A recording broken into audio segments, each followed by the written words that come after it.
उस गायक के बारे में बात कर रहे हैं जिसे गायकी की दुनिया का भगवान भी कहा जाता है। यहाँ बदला वफा का बेवफाई के सिवा क्या है। उस फकीर की जो आवाज़, उसका जो दर्द है, वो इतने बड़े गायक ने समझ लिया और उसको ऐसा गाया कि जो भी सुन रहा है वो उस फकीर के दर्द को समझ रहा है। और ऐसा क्या इसलिए क्योंकि उनके साथ एक फकीर का किस्सा भी जुड़ा हुआ है। ज़रा वो दिलचस्प कहानी बताइए। नूरजहां ने कहा कि रफ़ी साहब ने जितना सीखा होगा उससे ज़्यादा ऊपर वाले ने देकर भेजा था। तो मेरे सामने है, तेरी जुल्फ़ें हैं खुली, तेरा आंचल है ढला, मैं भला होश में कैसे रहूं। और हरकत ही बताती है कि वो गायक बताते हैं कि हरकत एक बुनियाद होती है, और वो ऐसी बुनियाद होती है जिसे कहते हैं कि जिसकी जितनी जड़ें हैं और जितनी ऊंचाई है वो पूरी हरकत से ही नापी जाती है। ये जुल्फ अगर खुल के बिखर जाए तो अच्छा, इस रात की तकदीर संवर जाए तो अच्छा। रफ़ी साहब का जितनी बार आप अलग गाने सुनते हैं तो आप ये सोचने पर मजबूर हो जाते हैं कि यार ये वही गायक है जिसको हम अभी एक मोहब्बत के गीत में सुन रहे थे या वो भजन के गीत में सुन रहे थे। जितनी बार आप सुने लगता है कि यार ये गायक तो अलग है लेकिन आवाज़ एक ही है। बिल्कुल बिल्कुल, आप देखिए ऊंचे सुर के गाने, नीचे के गाने, देशभक्ति गाने, रोमांटिक गाने, गज़लें, नज़्म, भक्ति गाने, कव्वालियाँ, जहाँ डाल डाल पर सोने की चिड़िया करती है बसेरा, ओ भारत देश है मेरा, ओ भारत देश है मेरा। ऐ वतन हमको तेरी कसम, तेरी राहों में जहाँ तक लुटा जाएंगे, फूल क्या चीज़ है। संगीत के जितने भी रस हैं उस रस को भी अगर आप छाने और उनमें भी थोड़ा थोड़ा कुछ निकलेगा तो रफ़ी साहब के इतने रस हैं। रफ़ी साहब इसलिए सब रंग कहे गए ना। अब आप देखिए चौमुखा गायक क्यों कहा जाता है उनको। मुझे अपनी शरण में ले लो राम, ले लो राम, मुझे अपनी शरण में ले लो राम। लोचन मन में जगे न हो तो, लोचन मन में जगे न हो तो, युगल चरण में ले लो राम, ले लो राम, मुझे अपनी शरण में ले लो राम।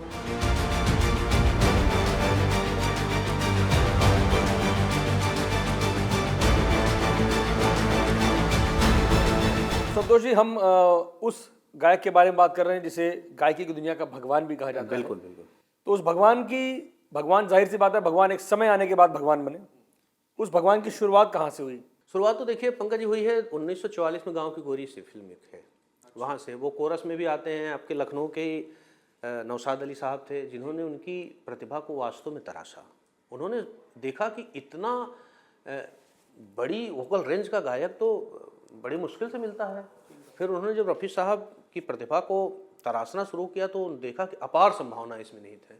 लेकिन जो आप बता रहे हैं मशहूरियत का दौर जहाँ शुरू होता है, वो जुगनू फिल्म जो मैं आपको बता रहा था, नूरजहां मैडम उसमें थी और वो बहुत बड़ी गायिका उन दिनों हुआ करती थी। रफ़ी साहब बिल्कुल नए थे और ये गाना इतना मकबूल हुआ कि रफ़ी साहब यहाँ से जाने गए। इसके बाद तो फिर एक दौर चल पड़ा। गाना कौन सा था संतोष जी? गाना था वो, देखिए जो ये सहगल के दौर के लोग थे, सहगल उन दिनों बहुत हिट थे, तो उनकी आवाज़ का थोड़ा सा टच कहाँ आ रहा था। रफ़ी साहब अकेली आवाज़ हैं जो उस दौर में सभी सहगल से कहीं ना कहीं प्रभावित थे। उसकी बहुत ज़्यादा झलक मुकेश में मिलती है, किशोर कुमार में भी आता है, और रफ़ी साहब में न्यूनतम आता लेकिन आता जरूर है।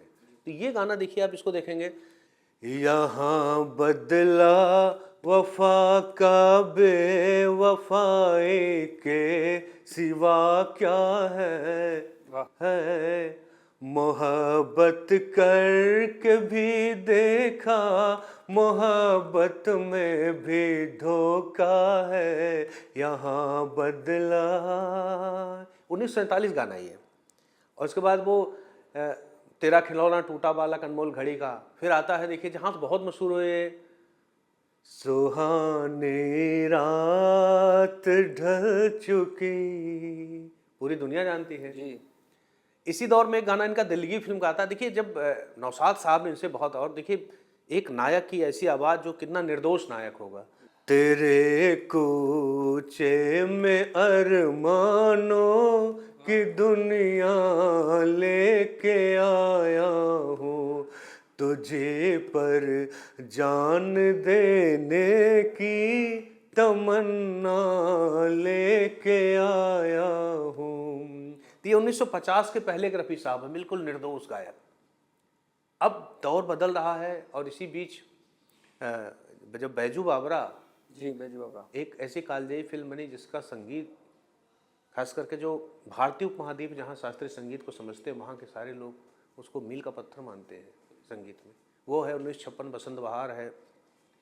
अब नौशाद जी ने देखा कि, और नौशाद जी ने क्या किया कि उसमें उस्ताद बड़े गुलाम अली खान साहब से भी गाना गवाया। सोचिए कितना मतलब मुश्किल से उनको तैयार किया होगा। जी इसमें पीटी पलुस्कर साहब भी हैं, इसमें उस्ताद आमिर खान साहब भी हैं, और इसमें जो नायक की आवाज़ है वो रफ़ी साहब की ली जाती है।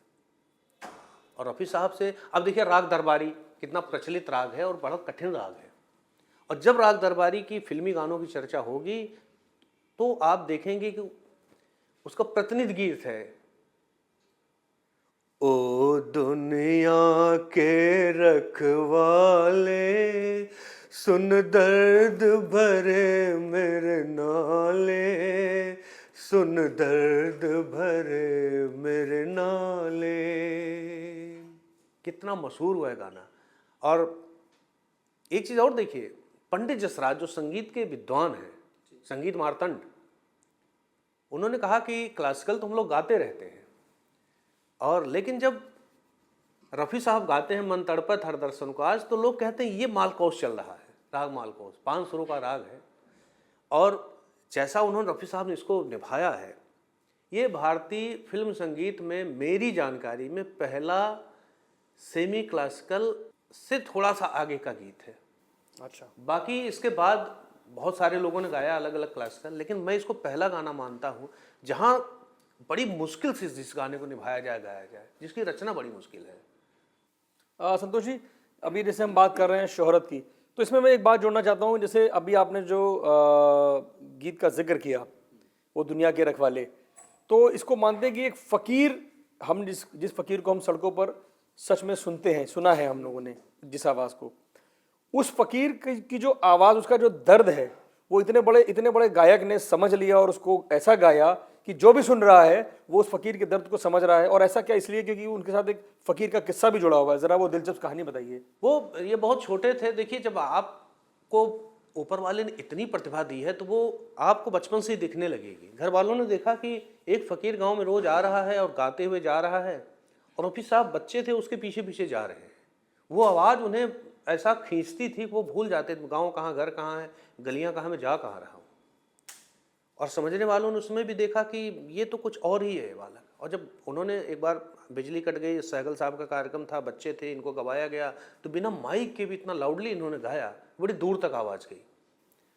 अच्छा, अब आप बताइए सब। अब देखिए कि उनको कुछ, मैंने बताया कि व्यवहार शास्त्र का ज़्यादा पता नहीं है दुनिया का, भाई आदमी गंभीर थे लेकिन दुनिया को थोड़ा बहुत जानते भी रहे होंगे, लेकिन भाव तो कई गुना ज़्यादा जानते थे। नूरजहां ने कहा कि रफ़ी साहब ने जितना सीखा होगा उससे ज़्यादा ऊपर वाले ने देकर भेजा था। क्या बात है। अब कितनी बड़ी बात। अब आप देखिए एक रोमांटिक गाना रफ़ी साहब गा रहे हैं, मदन मोहन की मौसीकी है।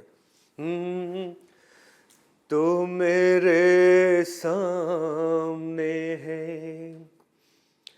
तेरी जुल्फ़ें हैं खुली, तेरा आंचल है ढला, मैं भला होश में कैसे रहूं, तो मेरे सामने है। अब आप देखिए एक आदमी नशे में डूबा हुआ कैसे है? तेरा आंचल है, मैं तो कितना कैसे गा रहे हैं वो, आप देखिए कोई भी गाना देख लें। संतोष जी, आपको एक मिनट टूकूंगा कि जो आपने अभी जो जिसे हम संगीत की दुनिया में हरकत कहते हैं, और हरकत ही बताती है कि वो गायक बताते हैं कि हरकत एक बुनियाद होती है, और वो ऐसी बुनियाद होती है जिसे कहते हैं कि जिसकी जितनी जड़ें हैं और जितनी ऊंचाई है, हाँ, वो पूरी हरकत से ही नापी जाती है। और आप में भी मुझे टचवुड जो है, आप भी ब्लेस्ड हैं वैसे ही कि आपने जो हरकत की एकदम एग्जैक्टली ऐसा लगा जैसे कि रफ़ी साहब को ही हम सुन रहे हैं। अरे बस नहीं इन नहीं, हरकतों के बारे में थोड़ा सा बताइए कि ये हरकतें जो है क्या बिल्कुल होती है बिल्कुल। संगीत में? अब गानों में हरकत तो रफी साहब ज्यादा किसी ने किया ही नहीं। बिल्कुल। जो इनोवेशन की बात आई जी। जो भूल चूक में एकाध बार किसी बड़ी महान गायिका ने भी कह दिया कि उन्हें जितना दिया जाता उतना गा देते, हकीकत में वही तो इनोवेशन करते थे। और रफी साहब इनोवेशन कैसे करते थे कि संगीतकार समझ ही नहीं पा रहा तब तक उन्होंने गा दिया, उन्होंने कहा ये तो कुछ कमाल ही हो गया। ऐसे एक नहीं दर्जनों गानों में उदाहरण है हमारे यहाँ। अब आप देखिए इस गाने को मैंने बताया आपको, और उनका जैसे आप लता आशा जी के साथ है जयदेव की मौसीकी में कि अभी न जाओ छोड़कर के दिल अभी भरा नहीं, आप सुनेंगे सासिक का दिल ही नहीं भर रहा, कितना प्यासा है, कितना प्यार में डूबा हुआ इंसान है। ठीक बात। और उसमें भी देखिए आशा जी भी बहुत हरकतों के साथ निभा रही हैं और ये भी बहुत निभा रहे हैं। लेकिन दोनों में मुझे लगता है कि हमने भी जो है गीत संगीत को जितना सुना समझा है, कितना ही बड़ा गायक हो, तमाम गायक एक लिमिट होती है, कहते हैं एक लिमिट होती है, हर सबकी लिमिट होती है। लेकिन रफ़ी साहब के मामले में कहते हैं लिमिटलेस थे। रफ़ी साहब में कोई लिमिट नहीं, रफ़ी साहब जैसा आप समझ रहे हैं, जैसा आप चाह रहे हैं उसके बाहर वो गा देते थे। अब आपको एक उदाहरण बता रहा हूँ, संगीतकार रवि, इनकी सारी धुनें लगभग हिट है। इनका इतना मतलब चर्चा में नाम नहीं आता जितना शंकर जयकिशन का, एस डी बर्मन का। हमारे यहाँ तो परंपरा चलती ना कि किसी का नाम अगर चल गया तो उसको चलाते जाइए बिना जाने हुए। मैं क्षमा चाहता हूँ, बहुत बड़े लोग हैं ये। संगीतकार रवि को आप देखिए क्या उन्होंने गाने बनाए हैं, नीलकमल, हमराज, काजल, वक्त, समझ रहे, दो कलियां, एक फूल दुमाली, तवायफ 1985 में, इधर निकाह, कौन सा गाना उनका हिट नहीं बताइए। ठीक बात है। नीलकमल। और अब भी देखिए कहीं भी गाना शादी की बात होगी, आज मेरे यार की शादी, बाबुल की दुआएं, ये सब इनकी रचनाएं हैं। तो ये बात बहुत अलग है। अब उन्होंने देखिए अब एक गज़ल उन्होंने कंपोज की। गज़ल में वैसे कहा जाता है कि मदन मोहन का खैर कमाल था उनका, लेकिन गज़लें तो सबने बनाई इस दौर में। अब आप देखिए साहिल लुधियानवी की रचना थी एक गज़ल, ये जुल्फ अगर खुल के बिखर जाए तो अच्छा, इस रात की तकदीर संवर जाए तो अच्छा। अब अच्छा को रफ़ी साहब ने जितनी बार कहा उतनी बार अलग अलग कहा है। अच्छा, आप इस गज़ल को सुनिएगा, जितनी बार वो खुद कह रहे हैं, रवि ने, संगीतकार ने एक इंटरव्यू में इस बात को स्वयं बताया कि हर बार रफ़ी साहब अपने तरीके से कह रहे हैं। जैसे हम आम बोलचाल में अच्छा को कई तरह से यूज करते हैं, उन्होंने एक ही गाने में अच्छा को कई सुरों में यूज कर लिया। हाँ, और क्या, जैसे आप कहते हैं अच्छा अच्छा अच्छा, अब कई मुद्राएं तो अलग अलग है ना जी। उन्होंने ऐसा कहा है। पंकज जी आप इस गज़ल को सुनिए, मैंने बहुत बड़े बड़े कवियों को अच्छे से सुना है और उनकी रंग में डूबे हुए लोग हैं, लेकिन अच्छा को जितने एफर्टलेसली वो कह रहे हैं ना, वो दुनिया में कोई नहीं कह सकता। जी, मैं वही बात कह रहा था संतोष जी कि रफ़ी साहब का जितनी बार आप अलग गाने सुनते हैं तो आप ये सोचने पर मजबूर हो जाते हैं कि यार ये वही गायक है जिसको हम अभी एक मोहब्बत के गीत में सुन रहे थे या वो भजन के गीत में सुन रहे थे। जितनी बार आप सुने लगता है कि यार ये गायक तो अलग है लेकिन आवाज़ एक ही है। वो जादू था। बिल्कुल बिल्कुल। आप देखिए ऊंचे सुर के गाने, नीचे के गाने, देशभक्ति गाने, रोमांटिक गाने, गज़लें, नज़्म, भक्ति गाने, कव्वालियाँ, शादी के गाने, बर्थडे के गाने, आप कॉमेडी उमेडी का तो छोड़ दीजिए, लेकिन अब ये स्वरूप समझिए ना। आप देखिए, अब जैसे अभी 15 अगस्त आएगा जी। अब आप 15 अगस्त देखिएगा। मैं यही बात कह रहा हूँ, जब millennium voice of Indian music जो चुनी गई रफ़ी साहब, इसीलिए तो आप देखिए कहीं से गुजरेंगे उनके गाने के बगैर नई जनरेशन के बच्चे संगीत नहीं जान सकते।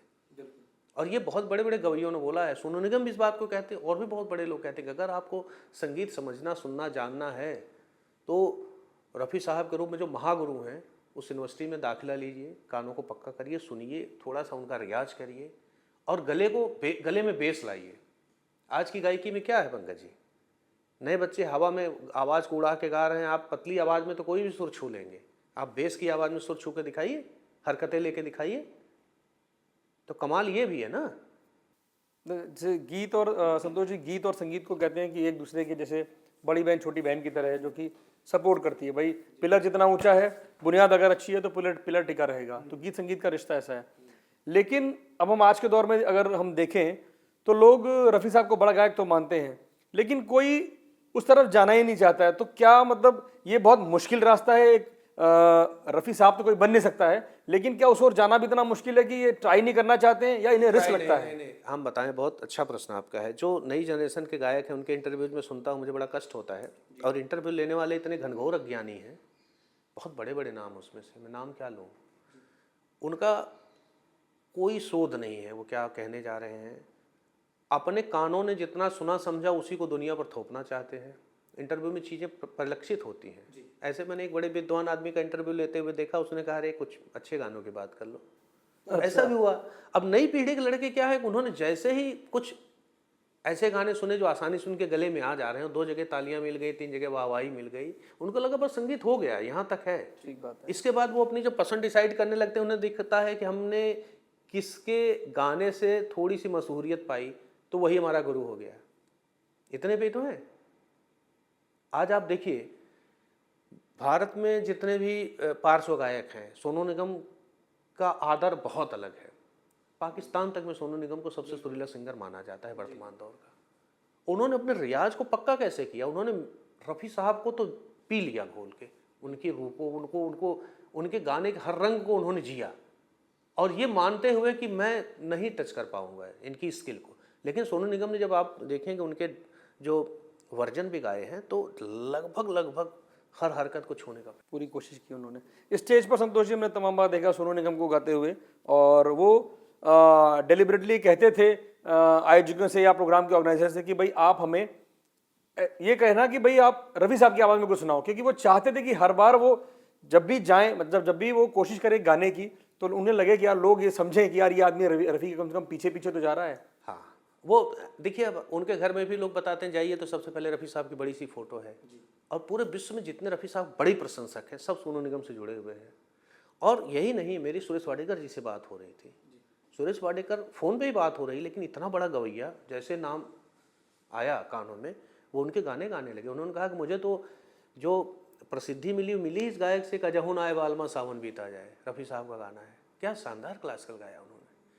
तो इनका तो कोई मुकाबला है ही नहीं। अब आप देखिए, देशभक्ति की मैं बता रहा था, अभी आप जब सुनेंगे कर चले हम फिदा का, क्या मुकाबला बताइए? कोई गाना है जो बराबर खड़ा होता है?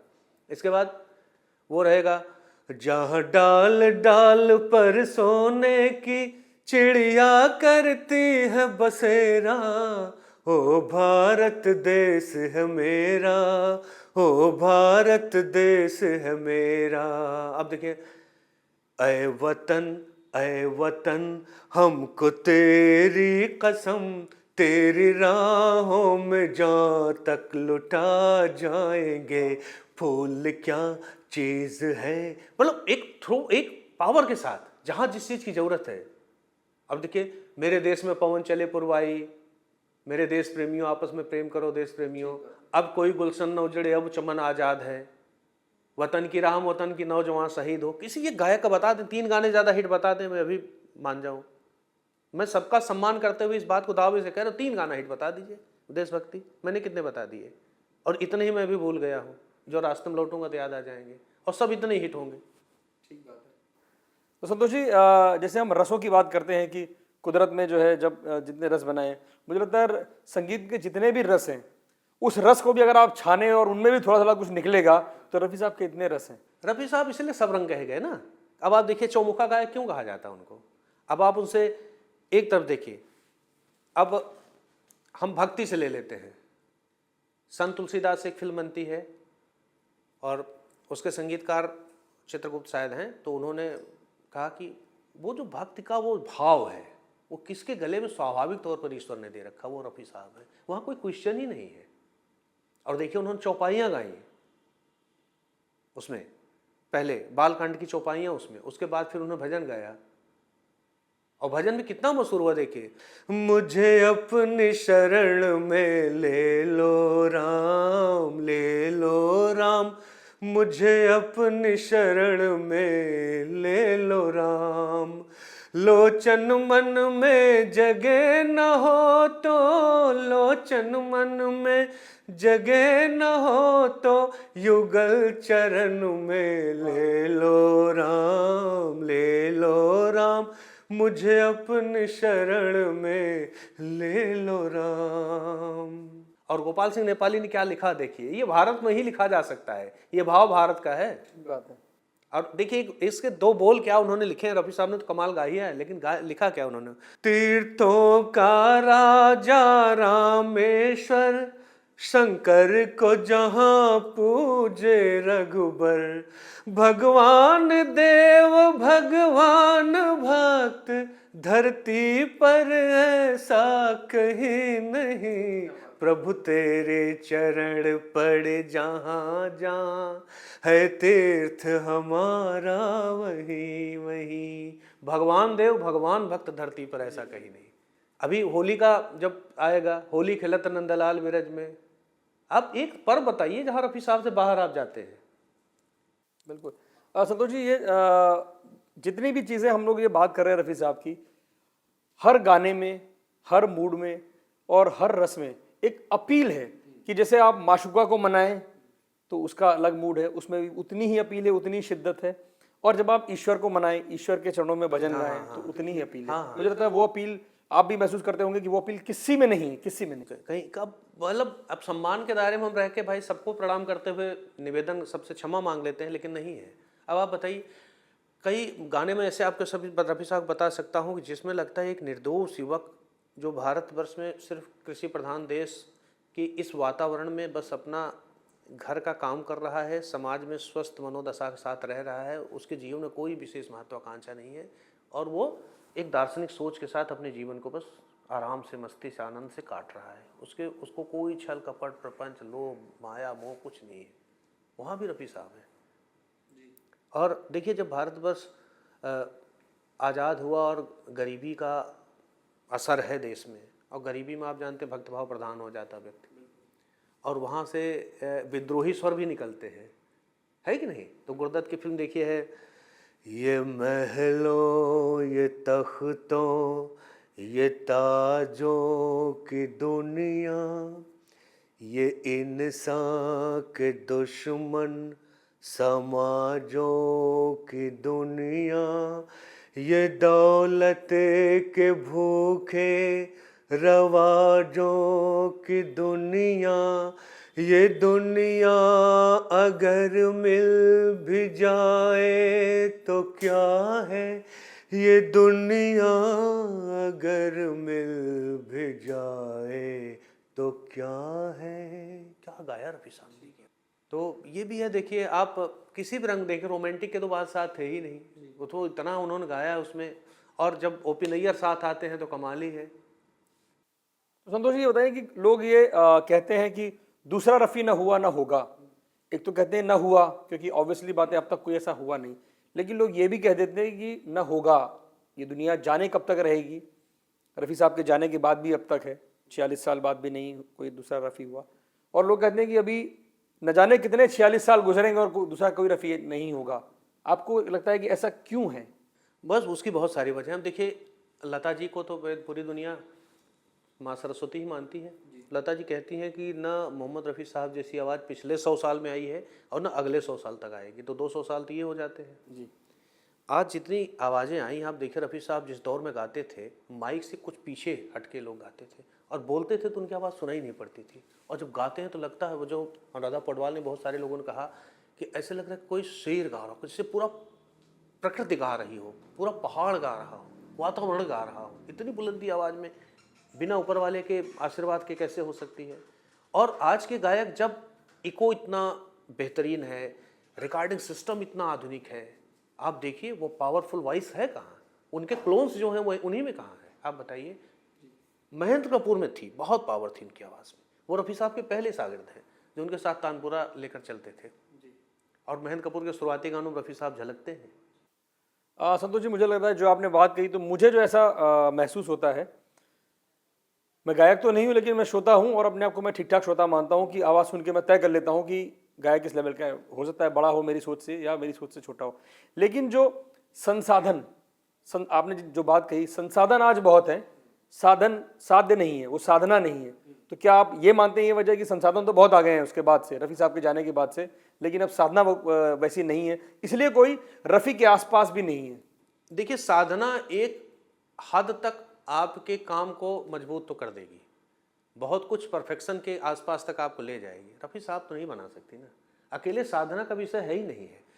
रियाज से जो आवाज़ अर्जित आप करते हैं ना, रफ़ी साहब की आवाज़ में पहले से ही बहुत रियाज और बहुत एक कंप्लीटनेस है। आप देखिए, ये सब इसलिए कहा जाता है कि ईश्वरीय प्रतिभाएं हैं, कि उनको कहाँ से पता कि जब कोई उनके पीछे रेफरेंस नहीं है। आज के गायकों में तो रेफरेंस है ना, कि रफ़ी साहब ने इसको ऐसा गाया, किशोर दा ने ऐसा गाया, मुकेश जी ने इसको ऐसे कहा, वो सैड मोड बना के ऐसे गाते थे। तब क्या रेफरेंसेस थे? और रफ़ी साहब ने गाया नहीं तब, क्या गाए हैं कि उनके भाव को आज तक लोग नहीं पकड़ पा रहे हैं। अब देखिए, प्यार में जिनके सब जग छोड़ा और हुए बदनाम, उनके ही हाथों हाल हुआ है, बैठे हैं दिल को थाम, फिर से वो सावन अब क्यों न आए, दिन ढल जाए, हाय रात न जाए, तो न आए, तेरी याद सता। कितनी तड़प देखिए। ऐसे में किसको कौन मनाए, हम वार्तालाप नहीं करते, ऐसे में किसको कौन मनाए, वही तो है। ऐसे में किसको कौन मनाए, दिन ढल जाए, हाय। और इसका अलाप शुरू में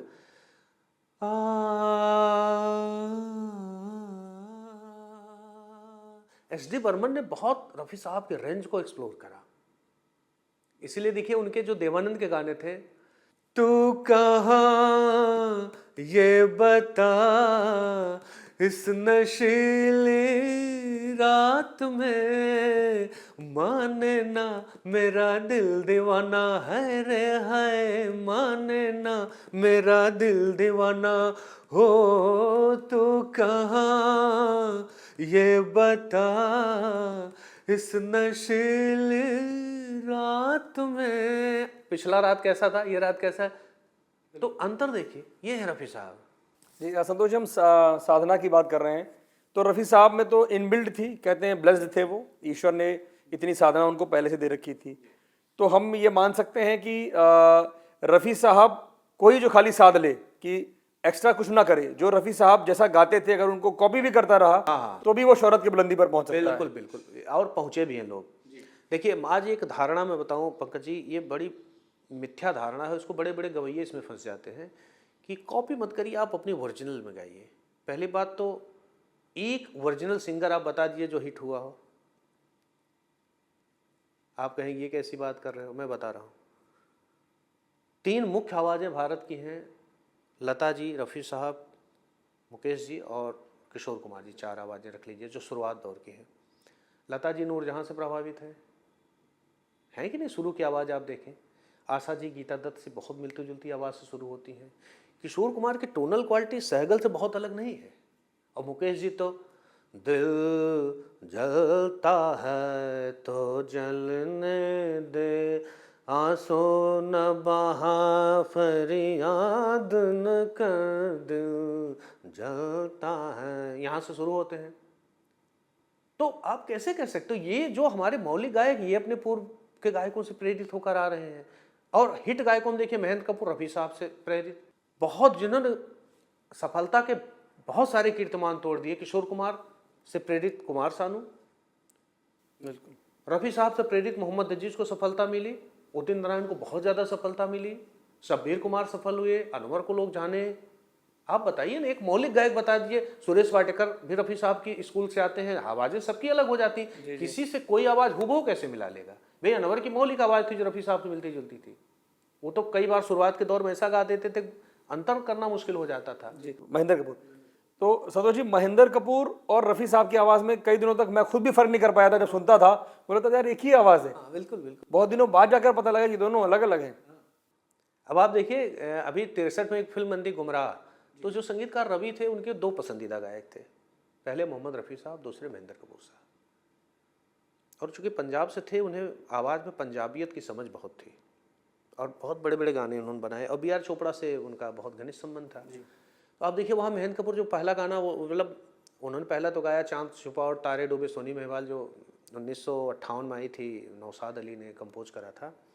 लेकिन यहाँ भी देखिए महेंद्र कपूर को ये गज़ल गा रहे हैं वो, आप आए तो ख्याले दिल नाशाद आया, कितने भूले हुए जख्मों का पता याद आया, आप आए तो ख्याले दिल नाशाद आया, आप आए। रफ़ी साहब के रंग में डूबे हुए हैं। बिल्कुल। तो देखिए, मैं कहता हूँ किसी से प्रेरित होना कहाँ से गलत है।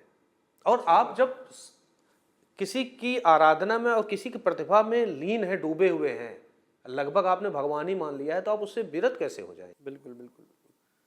संतोष जी, एक चीज़ और कि जैसे रफ़ी साहब, जाहिर सी बात है, संगीत को उन्होंने सिर्फ अपने पेट के लिए नहीं, अपनी आत्मा के लिए जो है उन्होंने उसको अपनी आत्मा का साधन बना रखा था। तो लता जी अपने दौर की शोहरतमंद गायिका, और रफ़ी साहब, और दोनों ने तमाम बार मंच शेयर किए, तमाम फिल्मों में साथ गाने गाए, और दोनों एक दूसरे को बहुत ज़्यादा प्रेज करते थे। इसके बावजूद एक पॉइंट ये आया कि जहाँ पर जब धीरे धीरे कमर्शलाइजेशन का दौर शुरू हुआ, इतना कमर्शलाइज हो गया हमारा जो सिनेमा था, तो लता जी को लगा कि यार रॉयल्टी वाला जो एक विवाद बहुत चर्चित है, जी जी। तो उसमें रफ़ी साहब ने, मतलब उसमें भी, जबकि अगर रफ़ी साहब चाहते तो जो वो कहते वो हो जाता। किसी भी प्रोड्यूसर डायरेक्टर के लिए इतनी बड़ी बात नहीं थी कि रफ़ी साहब को मना कर दे किसी चीज़ के लिए। लेकिन लता जी जिद पे आगे कि नहीं रॉयल्टी लेनी है, और रफ़ी साहब ने कहा कि रॉयल्टी नहीं लेनी, क्योंकि वो उसको ये मानते ही नहीं थे कि हमारे रोज़गार का जरिया है, ये बाजारू जरिया है। अब रफ़ी साहब थोड़ा सा मतलब इस प्रकार के व्यवहार को कम जानते थे, समझते थे, इसमें इतना लीन भी नहीं होते थे। लता जी का क्या था, लता जी की इमेज इतनी मजबूत और बड़ी थी, पूरी इंडस्ट्री में उनका एक औरा था, और एक बड़े तीखे तेवर की भी महिला थी। वो नाराज़ बहुत जल्दी होती थी लता जी। रफ़ी साहब बहुत सीधे थे, तो रफ़ी साहब को साधना मुश्किल कभी नहीं था, मूल्यों के बड़े पक्के थे, सीधे बहुत थे। लता जी को ये था कि उन्होंने रॉयल्टी के लिए आवाज़ उठाई, और उसमें बहुत सारे गायकों को उन्होंने जोड़ा भी, और ये कि वो रॉयल्टी मिल जाती ना मिल जाती, ये एक ऐसा विषय है जिसमें हम और आप क्या कह सकते हैं, क्या जा सकते हैं। लेकिन इस विवाद के दौरान फिल्म इंडस्ट्री को थोड़ा सा नुकसान हुआ गानों का। और एक बात में पंकज जी देखिए, फिल्म इंडस्ट्री के लोग कहने में बहुत हिम्मत नहीं जुटा पाते हैं, रफ़ी साहब की जो वोकल रेंज है ना, वो इन सबसे बड़ी थी। बिल्कुल। उनके द्वारा गाए हुए गाने और लता जी के द्वारा गाए गाने, आप जो सोलो गाए हैं देख लीजिए, लता जी से बड़ी आवाज़ दुनिया में नहीं आएगी, इसमें कोई दो राय नहीं, फीमेल कैटेगरी में। लेकिन आप यार रफ़ी साहब को कैसे, मतलब आप उनके देखिए, जब जब बाहर आए, फूल मुस्कुराए, सुन लीजिए। अब ये देखिए, तुम मुझे यूं भुला न पाओगे, और वो है चाहे बना दो चाहे मिटा दो, मर भी गए तो देंगे दुआएं। आंसू का हमारे गम न करो, वो बहते हैं तो बहने दो, मुझे तुमसे मोहब्बत हो गई है, मुझे पलकों की छाँव में रहने दो। मजबूर देखे, एहसान तेरा होगा मुझ पर। कितना बढ़िया गाया दिल जो न कह सका, रफ़ी जी ने गाया, लता जी ने गाया। और सुनिए एक गाना और मैं बता रहा हूँ आपको, सुनिए जाके, और किसी भी बड़े संगीत एक्सपर्ट से पूछिए किसने, भाई दोनों कमाल का गा रहे हैं, लेकिन आप सुनिए। मेरे महबूब तुझे मेरी मोहब्बत की कसम, मेरे महबूब तुझे मेरी मोहब्बत की कसम, फिर मुझे नरगिसी आँखों का सहारा दे दे, मेरा खोया हुआ रंगीन नजारा दे दे, मेरे महबूब तुझे मेरी मोहब्बत की कसम। क्या गाया है देखिए। संतोष जी कहते हैं कि अगर रफ़ी साहब कम से कम अगर भारत में भी नहीं होते तो संगीत का एक, हर तरह के संगीत का एक बहुत बड़ा कोना खाली हो जाता। बिल्कुल बिल्कुल खाली ही रहता, उसमें कोई दो उसे कोई नहीं भर सकता था। उनकी आवाज़ ये सारे के सारे गायक जितने भी पिछले 100 साल के या अगले 100 साल के मिलकर भी नहीं कर सकते हैं। तो संतोष जी, कुछ आपको ऐसा गाना याद है रफ़ी साहब का जिसको आप अक्सर लगे कि यार तमाम बार आदमी का मूड होता है तो दिन भर में एक बार उस गाने की याद जरूर आती है? असल में हमारी डिक्शनरी, हमारा जो कोर्स है गानों का इतना बड़ा है कि हम एक गाना उसमें से नहीं चुन पाते हैं। अच्छा। और इसको मैं किसी भी शोधकर्ता के लिए अन्याय मानता हूँ। कोई एक कैसे चुनेगा? जो महासागर में से कोई ये कहते कि एक जलधारा आप चयनित करिए कि ये पट्टी बहुत सुंदर है, यहाँ की लहर बहुत अच्छी है, ये द्वीप बहुत अच्छा है, तो प्रशांत महासागर हैं। अब आप इसमें अलग अलग वर्ग के गाने देखिए, उस हिसाब से देख लीजिए। अब आप देखिए, भारतवर्ष के रफ़ी साहब फिल्म संगीत के अकेले पहले गायक हैं जिन्होंने नॉन फिल्मी गाने भी गाए। 1954 में जब उनका एल्बम आया, खयाम ने जो उनसे भजन भी गवाए, तेरे भरोसे है नंदलाल, और उसके बाद दाग दहलवी की और मिर्जा गालिब की गज़लें गवाई। उस समय तक तो फिल्म इंडस्ट्री में नॉन फिल्मी गानों का प्रचलन ही नहीं था, वहाँ भी तो रफ़ी साहब पहले हैं। और आप देखिए, मैं नहीं कह रहा हूँ, संगीतकार, महान संगीतकार खयाम साहब कह रहे हैं कि उन्होंने जब कंपोज किया, रफ़ी साहब ने उनसे कहा खयाम साहब मुझसे कुछ गज़लें गवा दीजिए। तो उन्होंने कहा कि आप एक बार फिल्मी वातावरण से खुद को दूर कर लेंगे? रफ़ी साहब तो छात्र थे, उन्होंने कहा मैं कर लूँगा। और इसीलिए देखिए, जब गानों कंपोज होने के बाद इंटरव्यू सुनिए, खयाम कहते हैं कि ऊपर वाले ने एक ही रफ़ी पैदा किया। जबकि खयाम से अनबन भी थी रफ़ी साहब के बीच में बहुत लंबे समय तक। लेकिन जो श्रद्धा है वो थोड़ी जाती है, जो सच है उसको आप कैसे अलग कर लेंगे? अब उसमें देखिए, वो गज़ल गा रहे हैं, दाग साहब की है, गज़ब किया तेरे वादे पे एतबार किया, गज़ब किया तेरे वादे पे एतबार किया, तमाम रात क़यामत का इंतजार किया, गज़ब किया। और खयाम साहब ने कहा है कि 1954 में एल्बम आ गई और 10 साल बाद पाकिस्तान में मेहदी हसन खान साहब ने इस गज़ल से ही प्रेरित होकर वो कालजयी गज़ल गाई, जो पूरी दुनिया में कदाचित सर्वश्रेष्ठ गज़लों में अगर 5 सर्वश्रेष्ठ गज़लें कही जाएंगी तो मेहदी हसन खान साहब की वो गज़ल होगी। गुलों में रंग भरे बादिनों बहार चले, ये उसी से प्रेरित गज़ल। चले भी आओ कि गुलशन का कारोबार चले, राग झंझोटी में गुलों में रंग भरे। अब देखिए रफ़ी साहब कहाँ नहीं है। मिर्जा गालिब की एक गज़ल देखिए, इतना खूबसूरत गाया रफ़ी साहब ने, और सोनू निगम इसको बहुत अच्छे से एक्सप्लेन करते हैं। मैं आज आपको उन गानों को बता रहा हूँ जो रफ़ी साहब के गाने बहुत पब्लिक में नहीं गाए जाते, जिन गानों ने रफ़ी साहब को बताया कि रफ़ी क्या है। हाँ, इन गानों में आप देखिए, मैं घंटों ऐसे गाने बता सकता हूँ जो दुर्लभ हैं, जो बहुत अच्छे जानने वाले ही जानते हैं, सुनते हैं। बाकी अभी तो सिंपल ऑर्केस्ट्रा भी होने लगे, तो वो गुलाबी आंखें जो तेरी देखे शुरू कर देंगे। अरे ये रफ़ी साहब की पसंद नहीं है, रफ़ी साहब का की प्रतिभा का विस्तार है, कोई ये भी गाएंगे तो दुनिया में कोई नहीं गा पाएगा। ठीक बात है। लेकिन रफ़ी साहब मूलतः जो एक ठुमरी अंग की गायकी होती ना, उसको बहुत अच्छे से गाते रफ़ी साहब। अब आप देखिए उनका जो गाना है तो गंगा के मौज में जमुना का धारा, तो गंगा की मौज में जमुना का धारा, हो रहेगा मिलन ये हमारा, ओ हमारा तुम्हारा रहेगा मिलन, ये हमारा तुम्हारा। ठुमरी अंग की गायकी में संतोष जी, रफ़ी साहब की जो गायकी है, जो हम लोग मैंने भी सुना है और आपने तो खैर इतना उन पे रिसर्च किया है, संगीतकार ने जो सोच के लिखा होता है, गीतकार ने जो लिखा होता है और संगीतकार ने जो संगीत बनाया होता है, वो उसके बीच में अपना एक ऐसा मायावी जादू कर देता है सुरों का कि लगता था कि यार ये क्या बन गया। बिल्कुल ऐसे था, मतलब लगभग रफ़ी साहब के हर गाने में लगता था यार ये चीज़ एक्स्ट्रा आ गई है बिना बनाई हुई।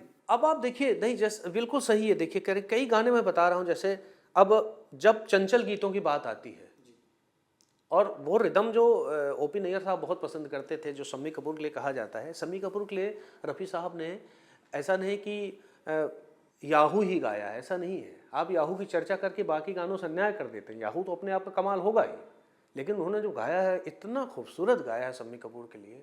इस रंग बदलती दुनिया में इंसान नहीं है, ठीक नहीं, दुनिया का कोई गायक रफ़ी साहब की तरह गा के बता दे, जितना मतलब उसको नाजुक अंदाज में धीरे से गा रहे हैं ना, उसमें दर्द भी है, वेदना भी है, उसमें एक शिकायत भी है, उसमें एक बेचारगी भी है। अब आप बताइए, एक ऐसा इंसान जो फ़कीर तुल्य जीवन जीता हो और गले में इतना रंग कहाँ से आएगा अगर ऊपर वाले का आशीर्वाद नहीं है तो?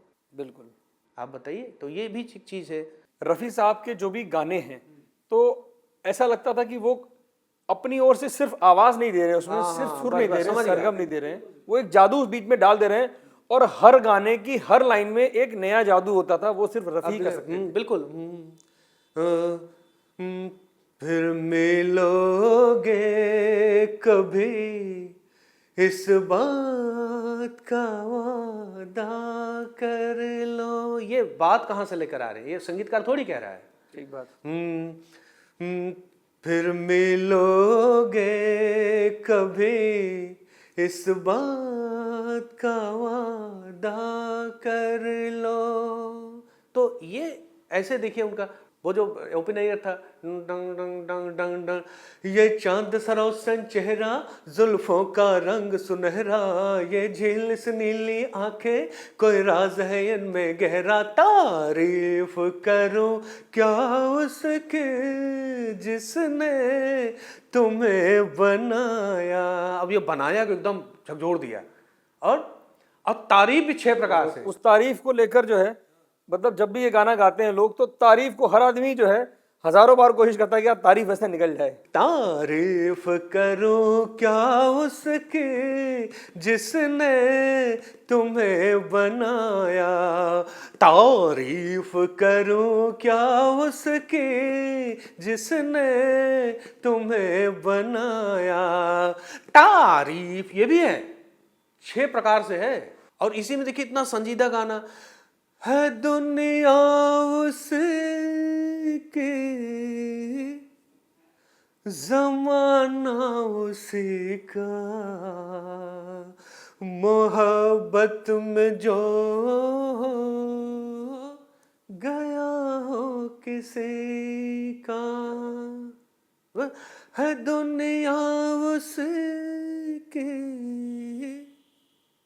तो ये अब कितना ही गाना। अब देखिए एक गज़ल उनकी है जयदेव की, कभी खुद पे, तो मतलब जैसे वो, अब देखिए उनका एक आकाशदीप फिल्म का गाना है, मुझे दर्द दिल का पता न था, मुझे आप किस लिए मिल गए। क्वेश्चन में मैं अकेले यूं ही मजे में था, मुझे आप किस लिए मिल गए, मुझे दर्द दिल का पता न था, मुझे आप किस लिए मिल गए। क्या बात है। तो बहुत, अब जो लोग कहते हैं कि 1970 के बाद रफ़ी साहब का दौर नहीं था, 70 से 80 के बीच में तो और उनके हिट गाने हैं। ठीक बात है। मैं अभी यही बता दूं, आप बताइए। 1970 झिलमिल सितारों का आंगन होगा, कान में झुमका चाल में ठुमका, 1971 एक फूल दो माली और नन्हे से फरिश्ते, और पर्दा हटा दो, कौन सा नहीं, 72 तेरे नैनों के मैं दीप जलाऊंगा, बहुत सारे हिट गाने, बड़े बेवफा ये हुस्न वाले, 73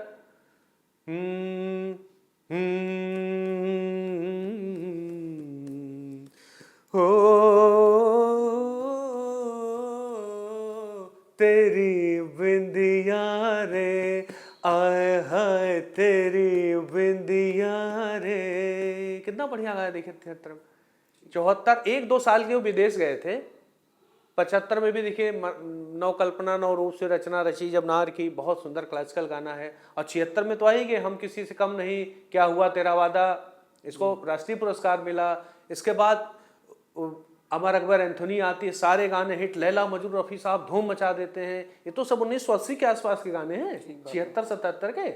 इसके बाद आशा आ जाती, आशाओं के सावन में, उमंगों की बहार में, और धक धक से धड़कना सिखा दे, जाने हम सड़क के लोगों महल्ले वाले क्यों डरते हैं।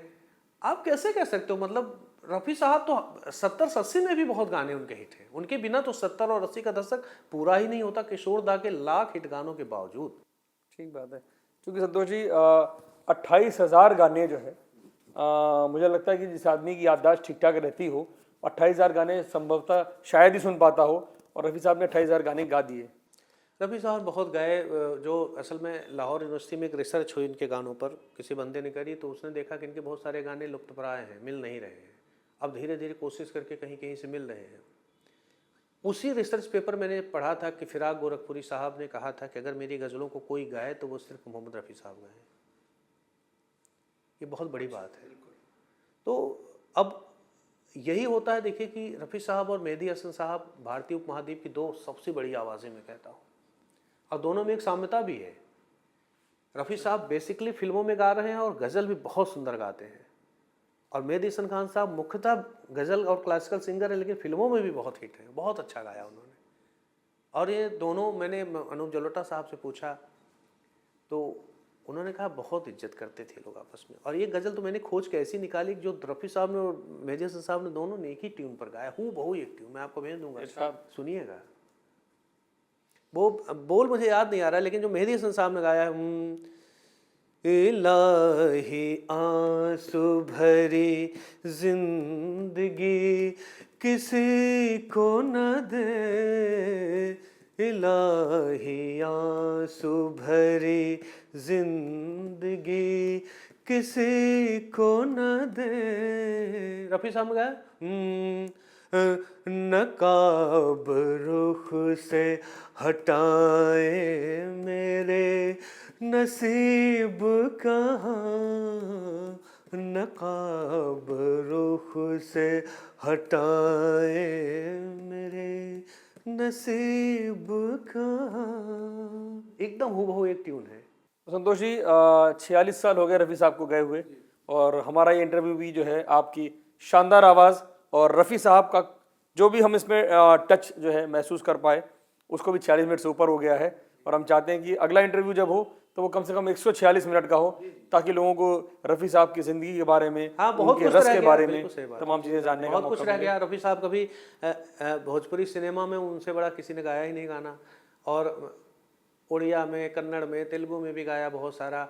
और क्लासिकल में तो मतलब बताइए, आंध्र प्रदेश के बड़े क्लासिकल संगीतकार थे आदि नारायण राव जी, उन्होंने गाना बनाया कि कुहू कुहू बोले कोयलिया, रफ़ी साहब लता जी ने गाया। 4 अंतरें 4 राग में निबद्ध हैं। तो कमाल की गायकी है रफ़ी साहब की। तो और बंगाली बहुत अच्छा गाया रफ़ी साहब, पंजाबी तो थे ही, गाते थे। तो जो फोक सॉन्ग्स हैं, जो लोक धुन है, वो भी उनकी पवित्र आवाज़ में बहुत अच्छी लगी है। मैं अगली बार आपको भोजपुरी रफ़ी साहब के उसकी दुनिया में ले जाऊंगा। उसमें तलत महमूद साहब के गाने होंगे, इनके होंगे, लता जी के होंगे, सुमन कल्याणपुर के होंगे। हम प्रयास करेंगे संतोष जी कि रफ़ी साहब का जो रस का जो समंदर है संगीत का, हम धीरे धीरे कर उस यात्रा में, पूरा समंदर तो कवर नहीं कर पाएंगे, लेकिन जब जब मौका मिलेगा हम उस समंदर के सफ़र पर, संगीत के सफ़र पर ज़रूर चलेंगे। और मुझे लगता है कि जो लोग ये कहते हैं, अपने आप को बहुत बड़ा गायक मानते हैं और वो कहते हैं शास्त्रीय संगीत नहीं, आजकल जो संसाधन जुटा लिए हैं, तो मुझे लगता है कि उनके लिए अगर एक शेर है, शायद ये शेर रफ़ी साहब के सरगम और सुर से इंसाफ हो कि भाई जो आज के गायक हैं वो कहते हैं, मतलब वो ये समझते हैं कि उठाकर एड़ियाँ पंजों के बल खड़े हैं, वो बोने समझते हैं कि हम ही सबसे बड़े हैं। और रफ़ी साहब जो एक बच्चे के रूप में हैं, वो कहते हैं कि सिर्फ पंजों के बल खड़े हो जाएंगे और हम सबसे बड़े हो जाएंगे।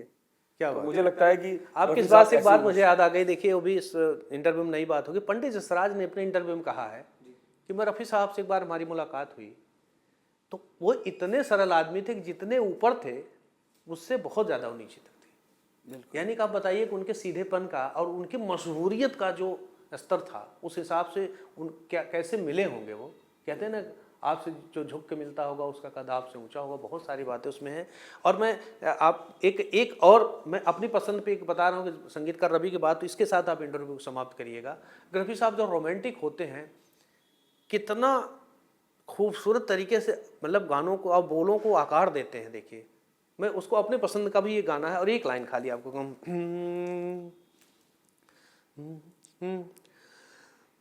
हुस्न वाले तेरा जवाब नहीं, हुस्न वाले तेरा जवाब नहीं, कोई तुझसा नहीं हजारों में, हुस्न वाले तेरा जवाब नहीं। एक अंतरा गा दूं? जी जी तू है ऐसी कली जो गुलशन में साथ अपने बाहर लाई हो, तू है ऐसी किरण जो रात ढले चांदनी में नहा के आई हो, ये तेरा नूर ये तेरे जलवे, जिस तरह चांद हो सितारों में, हुस्न वाले तेरा जवाब नहीं। कमाल है संतोष जी। जिस तरह रफ़ी साहब पर जो है ईश्वर की कृपा थी, मुझे लगता है आप पर जो है ईश्वर और रफ़ी साहब दोनों की कृपा है। आपने मुझे बहुत गौरव का पल दिया कि मैं रफ़ी साहब के स्मृति में कुछ कह पाया। नहीं संतोष जी, आपने हमें एकदम रफ़ी साहब को उन्हीं सुरों के साथ जो है एक बार फिर से जिंदा कर दिया, जो हमें अगर रफ़ी साहब होते तो आप उनको इसी सुर में सुन रहे होते। और मुझे लगता है संतोष जी, रफ़ी साहब जिस मुकाम पर पहुँचे, वहाँ से वो हर दौर में ये कह सकते हैं कि बुलंदियों का ख्याल भी रह गया पीछे, पहुँचकर इतनी बुलंदी पे सांस ली मैंने। तो मुझे लगता है कि रफ़ी साहब के लिए अब इससे बड़ी बात नहीं हो बहुत सकती है। सधे शब्दों में आपने इस बात को रखा है। और वाकई रफ़ी साहब मतलब एक ऐसे गायक जो मेरे ख्याल से रहती दुनिया तक जो आवाज़ जिंदा रहेगी, जिस आवाज़ का कोई विकल्प कभी नहीं, जिस आवाज़ से प्रेरित होकर नई पीढ़ियाँ बहुत अच्छा गाएंगी, बजाएंगी, संगीत में बहुत नाम कमाएंगी। बिल्कुल, वो ऐसे महागुरुकुल हैं। बिल्कुल। तो आज हम रफ़ी साहब पर इस आवाज़ को सिर्फ विराम दे रहे हैं। ये आवाज़ आपको जब तक रफ़ी साहब रहेंगे, उनके संगीत रहेंगे, उनके गीत रहेंगे, उनकी आवाज़ रहेगी, तब तक आपको ये आवाज़ पंकज त्रिपाठी, संतोष शुक्ला जी या कोई और हमेशा आपको सुनाता रहेगा। संतोष जी, भारत बस लाइव पर आने के लिए आपका बहुत बहुत धन्यवाद।